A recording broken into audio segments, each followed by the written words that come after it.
In the depths of the cavern city of Neriak, where the shadows dance like dark whispers and the air is heavy with the scent of magic and deceit, a young dark elf boy named Sanarus lived in the cold embrace of poverty. His life was intertwined with the threads of misfortune, starting from the day he was born beneath the darkened skies of Norath.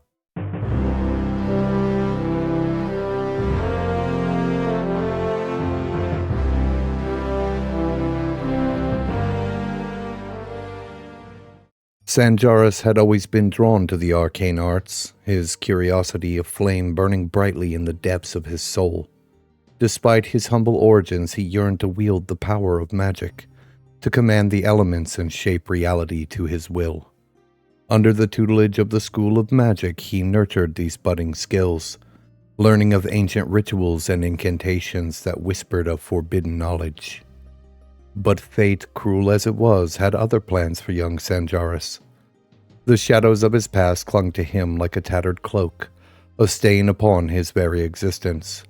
His father, a once prominent dark elf noble, had been branded a traitor to Neriak, his name whispered in hushed tones as a warning to those who dared to defy the will of the city's dark rulers.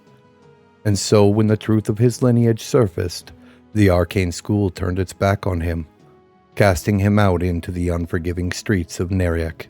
It was on one fateful night, bathed in the sickly glow of the city's eerie luminescence, that Sanarus happened upon a young dark elf necromancer who bore an invitation to join the Lodge of the Dead. The stranger's eyes gleamed with an unnatural light, their presence a chilling reminder of the depths of darkness that lurked within the city's heart. The necromancer spoke of the Lodge of the Dead, his voice quivering, eager, and almost boastful in the telling of his good fortune. The Necromancer's Guild was well known as a place of twisted souls who delved into the darkest corners of magic, seeking power and immortality. Envy burned within Sanarus, a hunger for the forbidden knowledge that beckoned from the depths of the Necromancer's words. In a moment of madness driven by desperation and ambition, he lured the unsuspecting Necromancer into the shadowy alleys of Neriak, where the darkness swallowed their deeds whole. The blade flashed silver in the dim light, and the Necromancer slumped to the ground, lifeblood staining the cobblestone beneath their feet. With trembling hands, Sanarus rifled through the Necromancer's belongings, his heart pounding in his chest like a war drum. And there, nestled amongst the folds of dark robes, he found it, the letter of invitation to the Lodge of the Dead.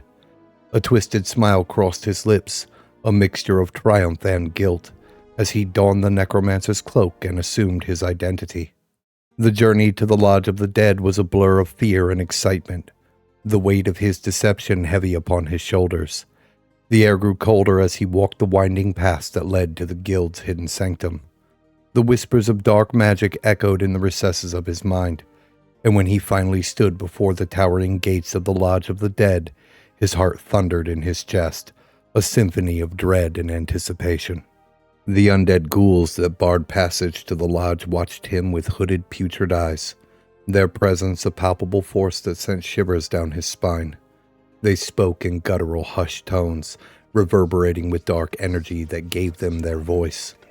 They stared at Sanarus as he passed, watching his every move with a predator's gaze, as if sensing the shadow of deceit that clung to him like a second skin.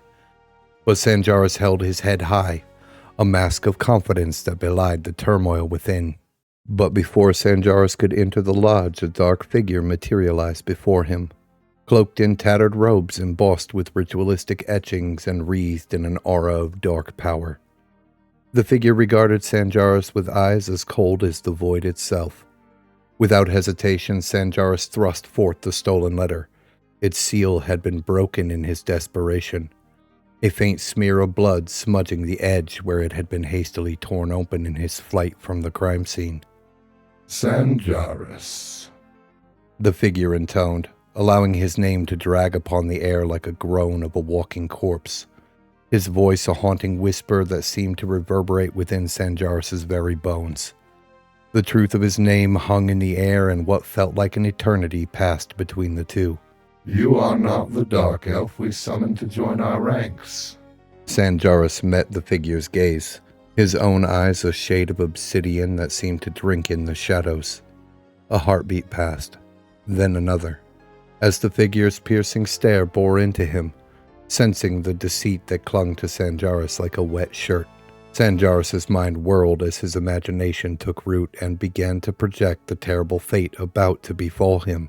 There was no escape from this situation, but he held the figure's stare and gritted his teeth, awaiting his impending death. It matters not, the figure finally spoke, a skeletal hand gesturing towards the stained sleeve of Sanarus' stolen robe. The blood, crimson against the dark fabric, had begun to dry in an almost intricate pattern, as if etching a tale of violence and agony upon the cloth. You wear the mark of death upon you, Sanarus, the figure continued, his voice an emotionless macabre symphony that sent shivers through the younger dark elf. And in our guild, that is a currency more valuable than any lineage or heritage. Sanarus felt a chill snake its way through his veins, a sensation both alien and exhilarating. He felt his heart lurch with relief and struggled to stifle his labored breathing, trying to remain calm in the face of destruction. The figure seemed to ignore his condition and continued. Here you will learn of where shadows hold sway, and the whispers of forgotten spirits that guide those who are brave enough to perform the dark arts known as necromancy. With an almost imperceptible nod, the figure bid Sanarus enter the lodge, and as if on cue, a shadowy wraith slithered up from the stone beneath Sanarus' feet, extending its arm towards the guild's inner sanctum. As he was ushered into the lodge, the shadowy figure melted back into the darkness. The cavern walls seemed to ripple and shift with unseen energies. Sanarus knew that his destiny lay before him, intertwined with the threads of magic and death that wove through the very fabric of Neriak. The stolen letter of invitation lay forgotten on the floor, its purpose fulfilled, as Sanarus embraced his new identity. And so our story begins. Hey guys, I hope you enjoyed the precursor to the new series. I was going to make it a part of episode 1, but since it was a pretty lengthy exposition, I wanted to use the end of this video here to talk about some of the stipulations and ideas that I've had for the new series. So I put up a poll on what server I should play the new series on, and it's pretty neck and neck between Firion Vi on the official servers and Classic Quorum. So what we're going to do is compromise. The series is going to take place on Firion Vi for a few reasons. The major reason being that I haven't done squat on retail EQ, and I would like to see, what all is new and explore the newer mechanics and gameplay. Apart from that, the camera on live does make for a more cinematic approach to recording and storytelling. So moving forward, here's my plan.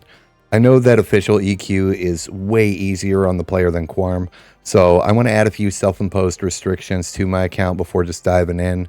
The reason I'm doing this in this video is because I want to hit the ground running once I begin to play and not spend like the first 20 minutes of the episode trying to stumble over a bunch of rules. So let's dive in. I will be skipping the tutorial and starting in Neriak. Somebody please correct me on how to pronounce that in the comments. But the tutorial zone on retail is just chock full of bullshit and XP, and personally, I appreciate the old world of Norath, so I won't be doing the gloom and doom kobold extravaganza or whatever the fuck it's called. So rule number 1, no tutorial. The second self-imposed rule or idea will involve unlocking zones and progression. I'm not going to get too deep here because this is still a concept, but I like the idea of unlocking Norath, and I want to truly explore the world. So I'm going to be setting goals and targets to not only kill, but items to acquire before I can move on in any given zone or expansion. I'm not super well versed in what all each zone has to offer, so I will be relying on the wiki to help me in this regard. I will also take feedback and ideas on enemy targets and items from the comments, so if you have any cool ideas, feel free to drop them down below. Finally, I have decided to play on a roleplay server for a reason, so I'm always going to be in character while playing Sanarus. I don't know if this will add any flavor to the series, but it sounded fun. And finally, I want to thank you guys for all the awesome support. And I'm looking forward to seeing you in Norath. Take care, friends. Goodbye. I was in Redbeard Flynn's stream, and he was asking me about, Quarm and EQ, and I asked him if he preferred the old models or the new models. And he said that, he was talking about some of the heroic armors and stuff like that. I'm not really, I don't know nothing about all that, but he said that basically these skins or these armors were only, the appearance would only appear on the newer models. And I said, I didn't like the newer models because all the elven characters have a neck lump. And he was talking about, this muscle here. I'm talking about this right here. Look at that. Red. They've got elven neck cancer. It might even be in an expansion. Look, that's not a neck muscle, bro.